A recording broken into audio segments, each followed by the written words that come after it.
राधे राधे साथियों, श्रावण मास के कृष्ण पक्ष की एकादशी को कामिका एकादशी के नाम से जाना जाता है।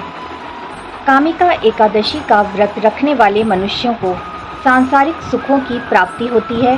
जैसा कि नाम से ही समझ में आ रहा है, कामिका यानी हर तरह के काम को बनाने वाली एकादशी है।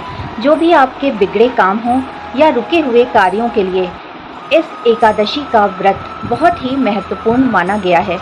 कामिका एकादशी पर सर्वार्थ सिद्ध योग और ध्रुव योग के लगने से इस एकादशी का महत्व और भी ज़्यादा बढ़ गया है। शास्त्रों में वर्णित है, जो कोई भी इस दिन श्री हरि विष्णु की पूजा करता है, उन्हें तुलसी दल समर्पित करता है और कामिका एकादशी व्रत कथा को पढ़ता या सुनता है, उसे निश्चित ही वाजपेयी यज्ञ करने जितना पुण्य फल प्राप्त होता है। साथियों, इस एकादशी को केवल एकादशी को ही व्रतराज की उपाधि दी गई है, इसलिए अपनी शारीरिक सामर्थ्य के अनुसार एकादशी का व्रत 8 वर्ष से लेकर 80 वर्ष के लोगों को रखना ही चाहिए। चूँकि ये एकादशी सावन माह में पड़ रही है, इसलिए भगवान विष्णु तथा माता लक्ष्मी के साथ भोलेनाथ की पूजा अर्चना करना तथा बुधवार का दिन होने के कारण प्रथम पूजनीय श्री गणेश जी का भी वंदन अर्चन जरूर करें। इससे भगवान विष्णु, माता लक्ष्मी, भोलेनाथ और गणेश जी की कृपा भी आप पर जरूर बरसेगी।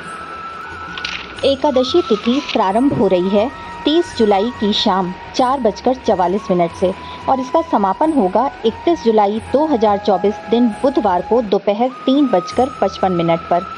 तो बहुत ही शुभ संयोगों और उदया तिथि के अनुसार कामिका एकादशी का व्रत इस वर्ष 31 जुलाई 2024 दिन बुधवार को पड़ रहा है।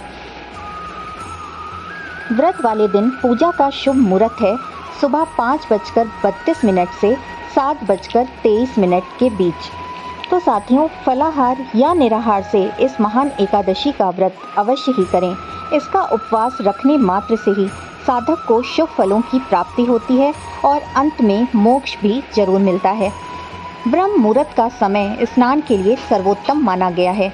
कामिका एकादशी के दिन ब्रह्म मुहूर्त 4:18 AM से 5 बजे तक रहेगा।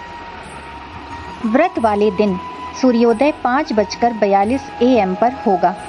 पूरे दिन के लिए सर्वार्थ सिद्ध योग पड़ रहा है, जो कि पूजा पाठ के लिए सर्वोत्तम है। इसमें आप जो भी कार्य करते हैं वो शुभ फलों की प्राप्ति करवाता है।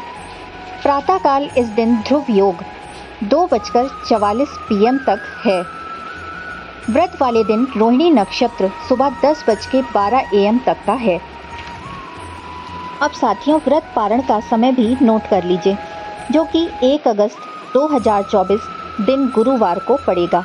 सुबह 5:43 से 8:24 के बीच आपको व्रत का पारायण कर लेना है और 1 अगस्त को द्वादशी तिथि का समापन 3:28 पर होगा, जो कि दोपहर का समय होगा।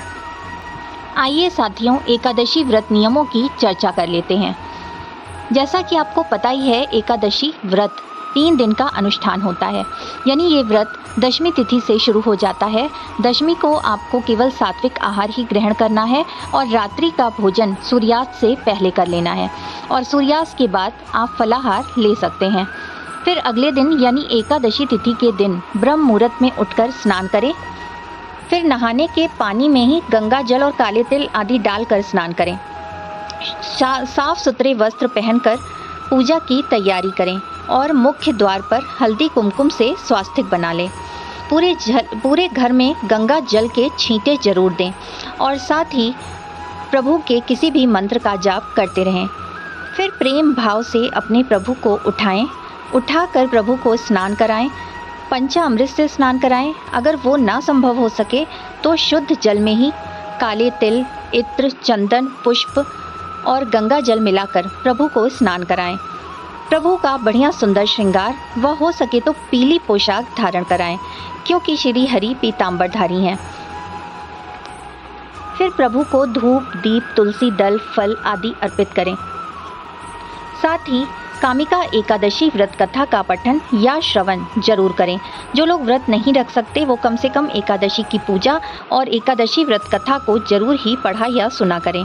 इसका भी वाजपेयी यज्ञ करने जितना पुण्य फल प्राप्त होता है।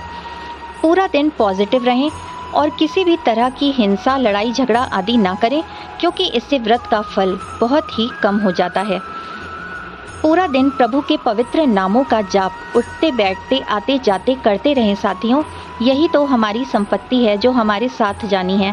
बाकी सांसारिक कार्यों को करना तो हमारी जिम्मेदारी है ही, लेकिन अपने परलोक को सुधारना भी हमारी ही जिम्मेदारी है। इसीलिए ये पावन तिथियां हमारे जीवन में आती हैं। आपको जब भी लगे तभी से ही एकादशी का व्रत शुरू कर दें। इस दिन विष्णु सहस्त्रनाम, गीता पाठ, रामायण पाठ और हरे कृष्णा महामंत्र का जाप जरूर ही करें। फिर अगले दिन यानी द्वादशी तिथि के दिन सुबह जल्दी उठकर नहा धोकर नियत समय में पूजा पाठ करके दान दक्षिणा जरूर निकालें, जिसमें चावल का दान मुख्य होता है। और उसके बाद नियत समय पर प्रभु श्री हरि को धन्यवाद देते हुए अपने व्रत को खोलें। तुलसी दल पहले से ही तोड़कर रख लें, क्योंकि एकादशी तिथि के दिन, द्वादशी तिथि के दिन, पूर्णिमा, अमावस्या, सूर्य ग्रहण, चंद्र ग्रहण और इतवार को तुलसी दल नहीं तोड़ना चाहिए। इससे हम अनजाने में ही पाप के भागी बन जाते हैं। और इस दिन तुलसी में दीपदान अवश्य ही करें साथियों। ये बहुत ही पावन तिथि है, इसे ऐसे ही खाली मत जाने दिया करिए साथियों। एकादशी तिथि के दिन कुछ ना कुछ पुण्य कर्म अवश्य ही करिए जो हमारे साथ जाने हैं। तो साथियों, आज का वीडियो आपको कैसा लगा जरूर बताएं। वीडियो पसंद आया हो तो लाइक, शेयर और सब्सक्राइब करना ना भूलें। फिर से मिलेंगे मेरे चैनल कृष्णा माखन चोर पर। तब तक के लिए राधे राधे।